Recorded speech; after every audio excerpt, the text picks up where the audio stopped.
Hey guys, good morning. Normally I always say good morning because I wake up hella early. So, I've actually been pretty awake since about 4. But I decided to finally roll my butt out of bed at 6:30. So, it is now 7:30 in the morning. This is going to be kind of a long video, and some of my skincare did come in yesterday, so I will be doing a separate video of that later.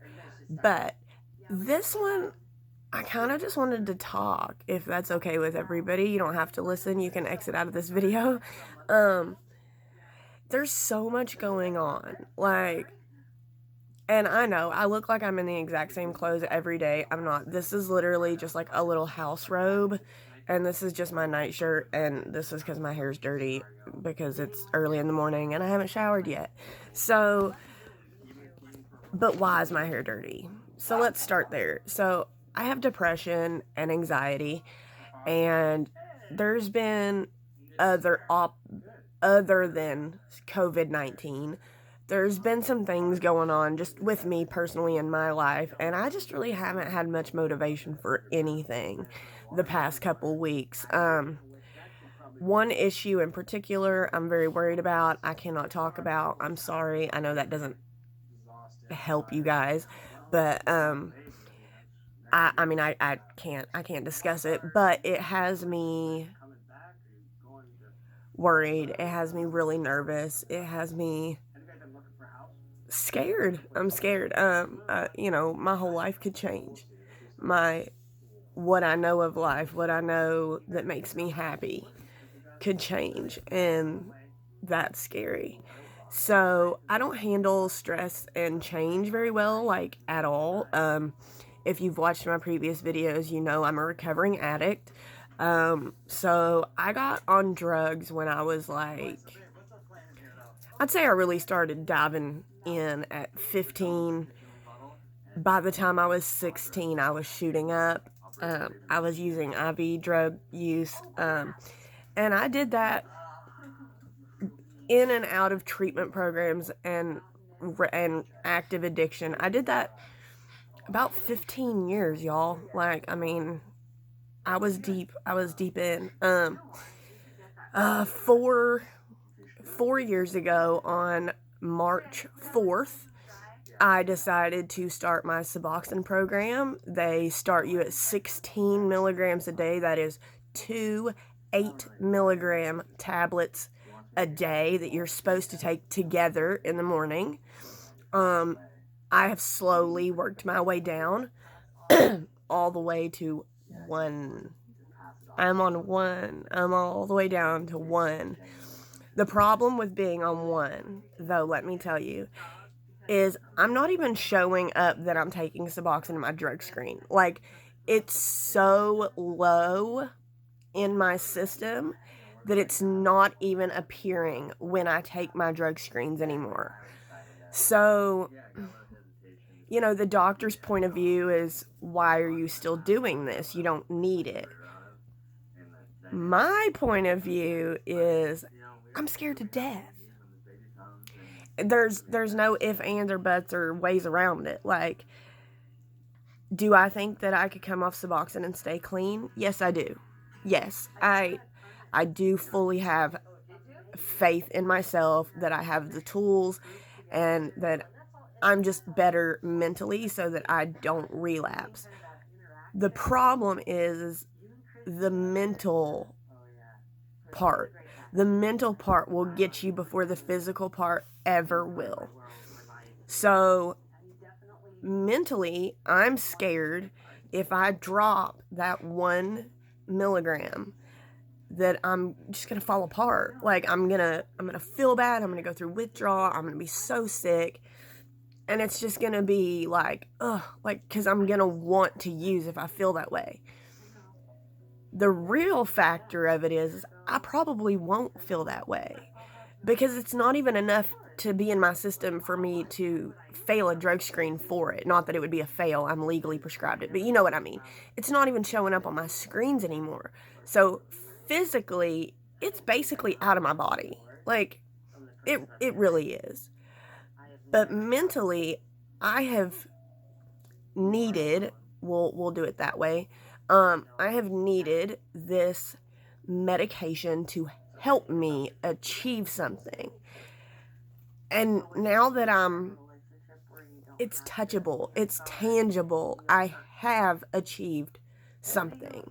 But now that it's like staring me in my face and it's really time to commit to it, my mind's going back to, oh no, what if you feel bad? What if you can't work? What if you get so sick that you do think about relapsing? And like, like it's scary. It's scary. So, 15 years of drug use, 4 years clean with the help of Suboxone. And I know people get a bad rap about Suboxone and methadone. I don't agree with methadone. I have personally been on a methadone treatment program, and I was one of the bad apples. I abused it, but it's easy to do. It's easy to do with methadone, especially when you're just an addict. It's so easy to abuse, and I think that's why I don't like it, because when I went into methadone, I never thought I would abuse it. Never.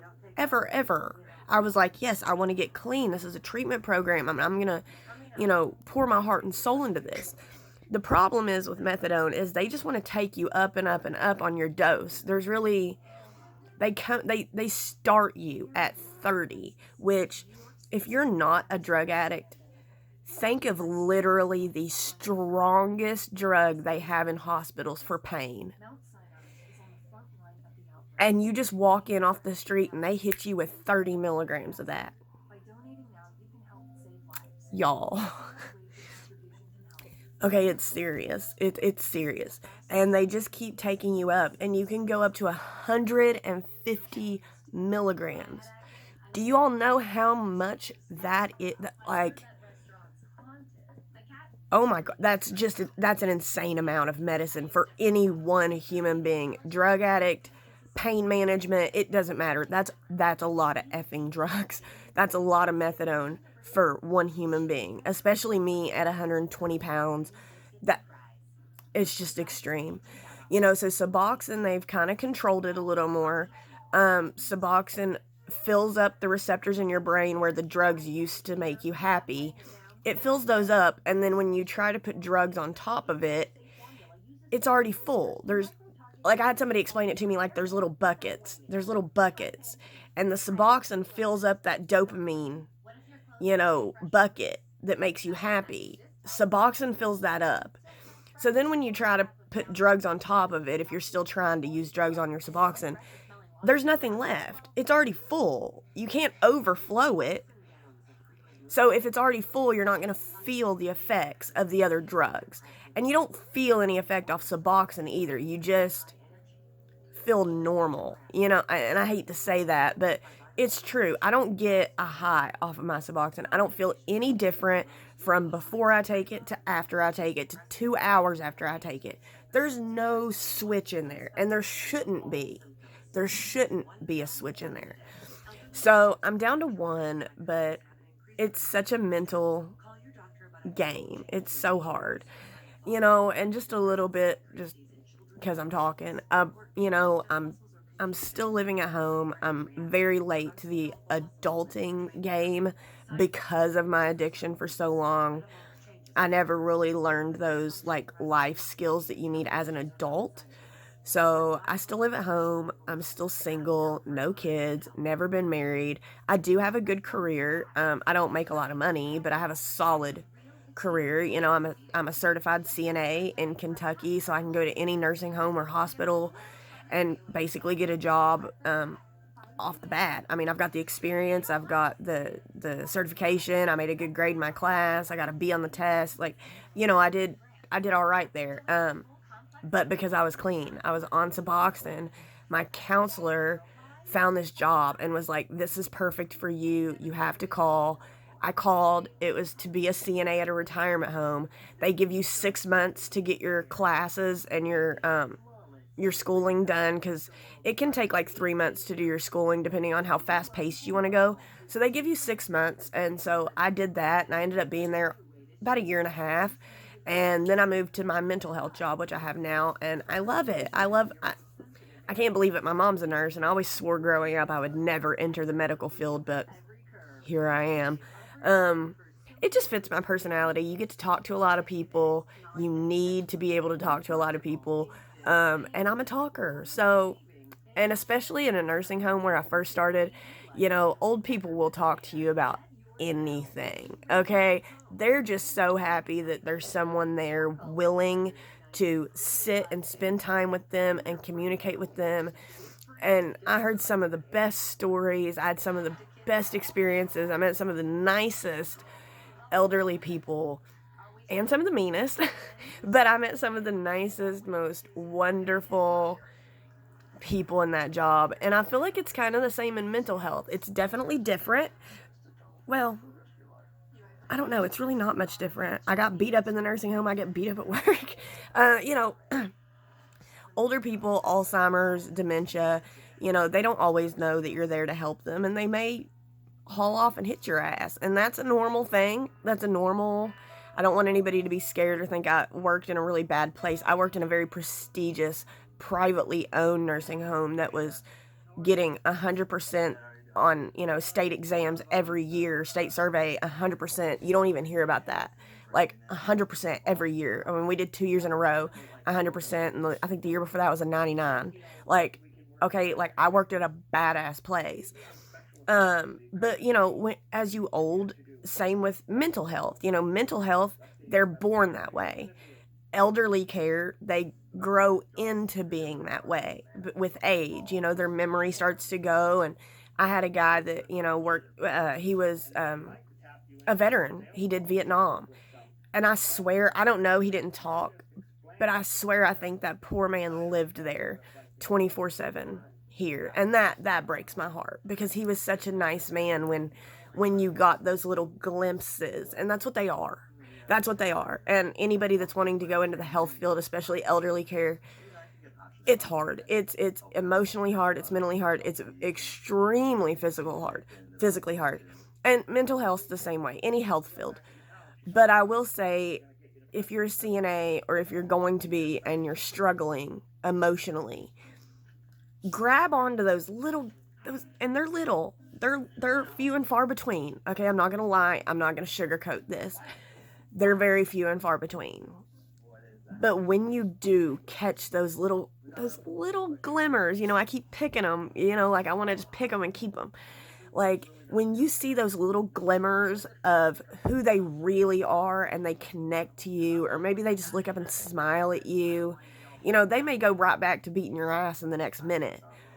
But keep a hold of that smile or that sentence or whatever it is that you caught. That's what you hold on to, because that's who they really are. And they just can't show it all the time like they used to or like they want to. I don't believe that these people want to be mean.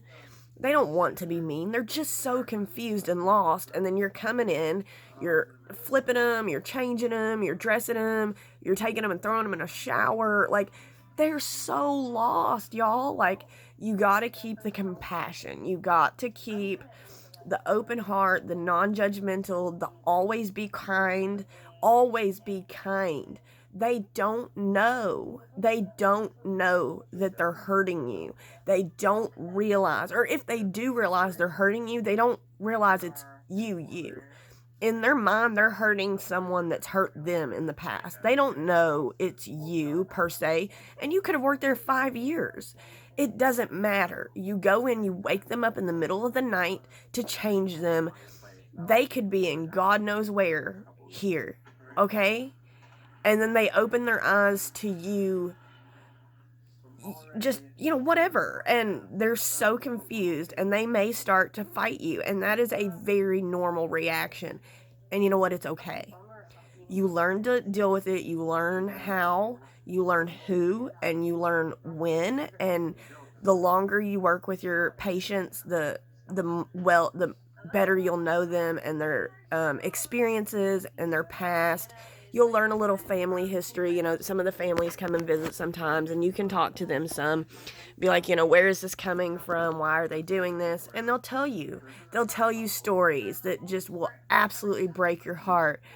And then you don't care that they hit you anymore. You don't care because you know where that's coming from, and you really just want to hug them. Like, even though you can't because they're beating the snot out of you.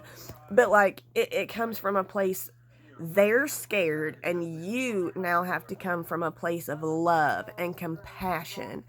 And that's hard. That's hard sometimes because sometimes they seem really with it and they'll still beat your ass. And, you just have to forgive them. It's one of those things like, well, they're elderly and they don't really know and they didn't mean it. And you just have to let it go. You cannot hold a grudge in the health field when you're working with elderly or mental health. There's just no grudges to be held. They don't understand. They don't know. And, that's your job as the worker to keep your shit together and know yourself that it's not personal. It's not even about you. Probably they don't even realize who you are most of the time.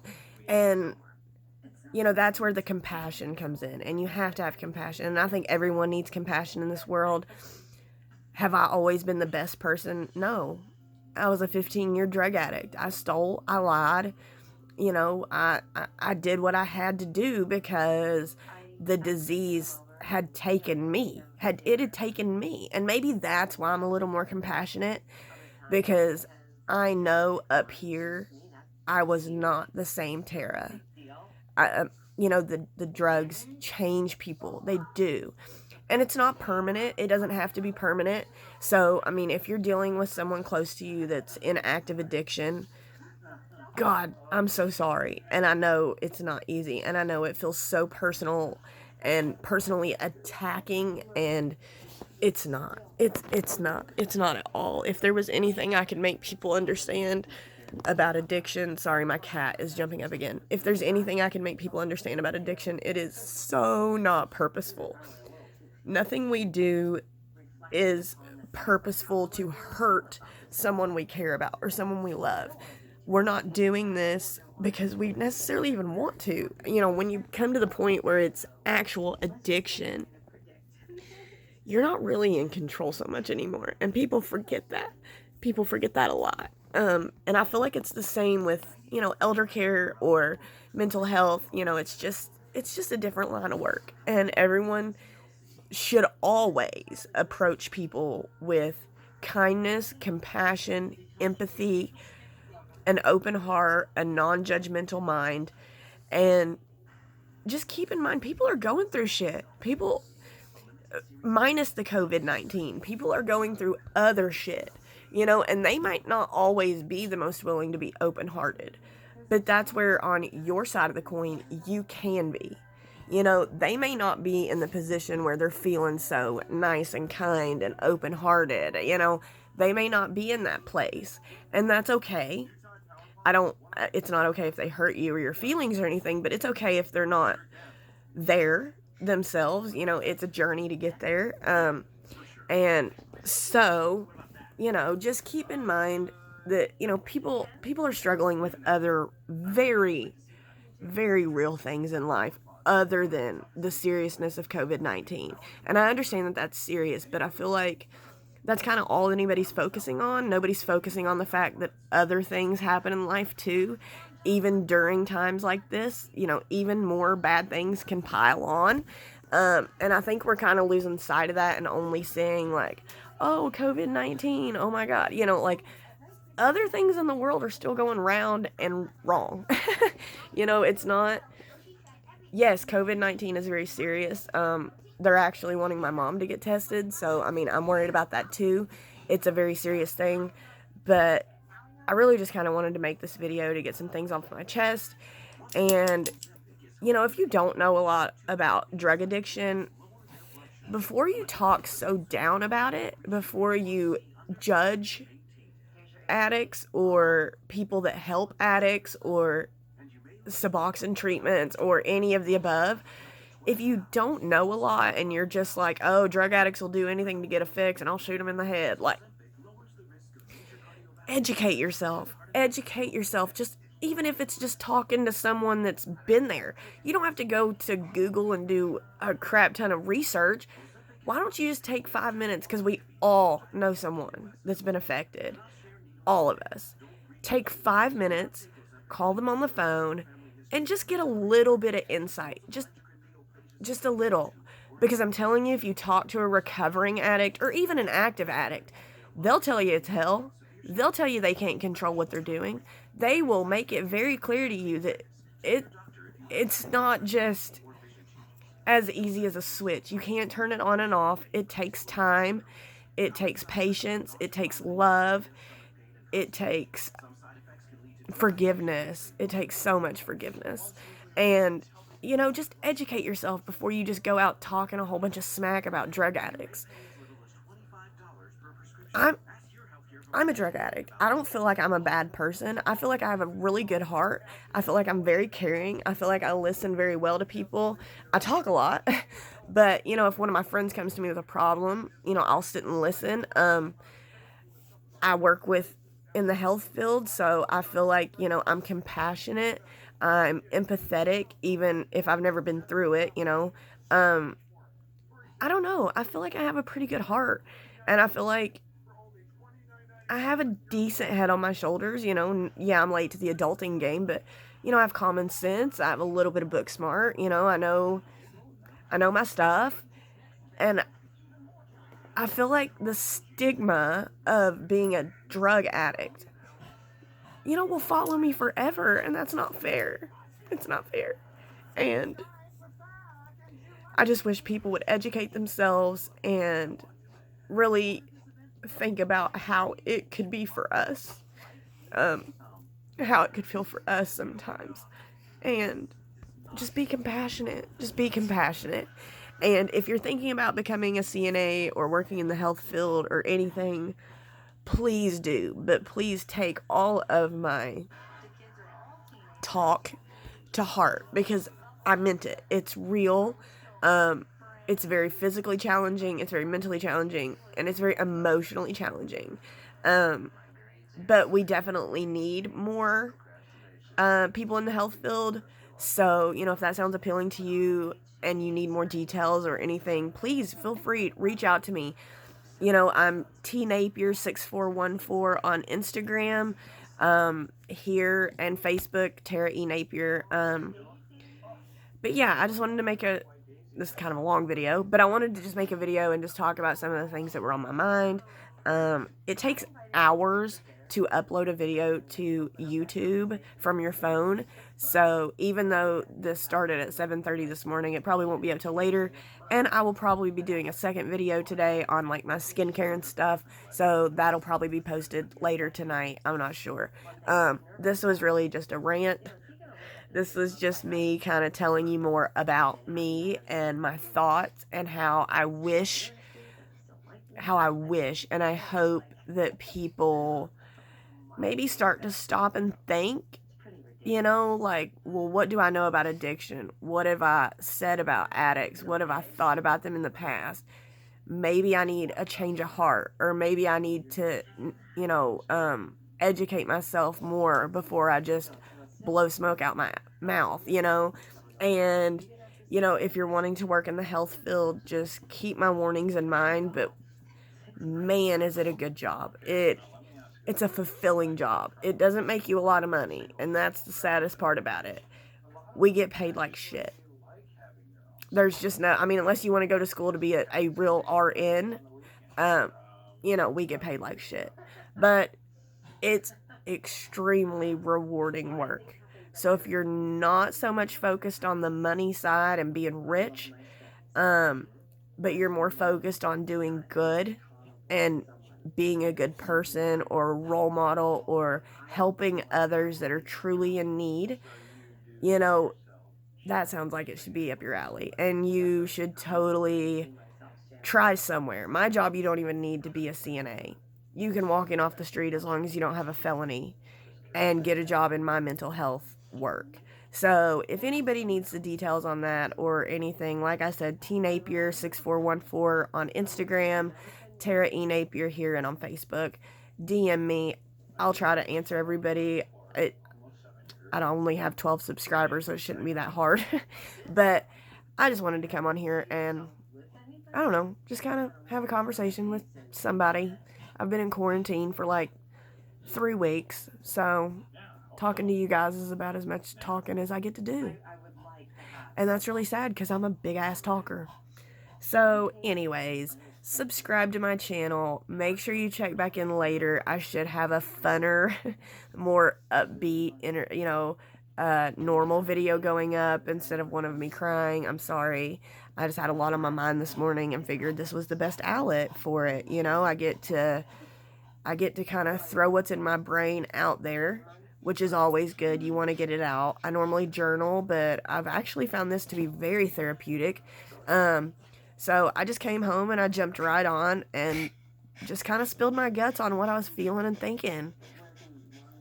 And that's okay. Sometimes we just need to purge our feelings, and we need someone that we can trust to purge our feelings to. And no, I don't know all of you, but I can't imagine that I'm alone. So maybe if you hear somebody else talking about it, maybe it'll help your day. Anyways, do your education, do your homework, check into healthcare jobs if it sounds like something you're into. Make sure you subscribe. Hit me up on Instagram. And yeah, I'll do another video on my skincare later for a review because some of it came and I'm excited. So, bye.